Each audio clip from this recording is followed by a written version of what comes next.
On to RANsquawk's morning briefing for Wednesday the 25th of November 2009.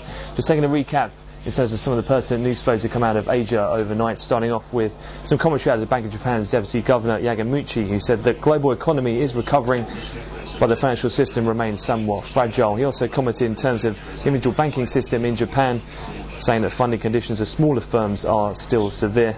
On a more global news front, obviously did get some attention yesterday, was commentary out of the ratings agency Standard & Poor's in terms of global banks potentially not having enough capital on their balance sheets as yet. However, they've had an update in the FT this morning suggesting that its bank's capital strength ranking might be somewhat misleading. The assessment was based on balance sheets of banks at the end of June, so may not have taken into account the various things in which banks have done in that time period between June to where we are in November today. They said they'll announce a statement in the next few days, so worth keeping an eye on the markets for anything else from S&P in regards to global banking stocks. Elsewhere, just a recap for anyone who didn't stay around for the minutes in terms of UK and European listeners. They unveiled that policymakers saw the decline in the dollar as orderly, but were wary of falling dollar's impact on inflation. They saw financial market trends as supporting a recovery, though bank credit was still tight.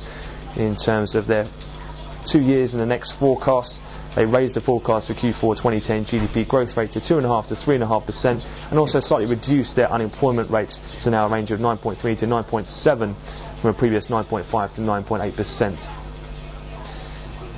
Elsewhere, in terms of currency news at the moment, the dollar index is still continuing its downward trend. We're trading down around 0.6% at the lows in the dollar index. It's trading at its lowest levels that we've seen since August of 2008. In turn, that is helping boost the commodities across the board. Spot gold has once again hit fresh record highs of around 1,180, around a percent gains there for spot gold today, allied to press reports suggesting that India could be mulling potentially further gold purchases from the IMF, in which we saw them do around 3 or 4 weeks ago. And that has as well boosted WTI crude futures, which are also up around 50 cents. Translating that into the equity markets, that has seen basic materials and oil and gas the best performing sectors. We're up around 0.75% across the FTSE, CAC and DAX at the moment. In terms of some of the market events so far, it's been very much dominated by the release of UK GDP. It's the first revision. Having seen rumours both yesterday and today in regards to potential better revision, some of the speculation was for a possible revision to 0% from the previous minus 0.4. However, the actual reading at 9:30 came in line with expectations, minor improvement at minus 0.3%. Therefore, a bit of buy the rumours, sell the fact cable did come off its highs, and the pound has pared back some of the recent gains that we have seen this morning. And gilt futures are now outperforming European government bonds, up around 46 or so. Taking a look then ahead of the schedule for today. Obviously very busy in terms of the US session, given that most of the US markets will be closed indeed tomorrow, and a majority of the markets on a shortened schedule for Friday for Thanksgiving.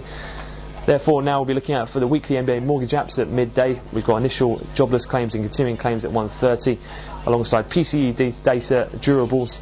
We'll then have Michigan this afternoon alongside US new home sales reports, and then for the energy traders we'll also get the DOE oil inventory levels.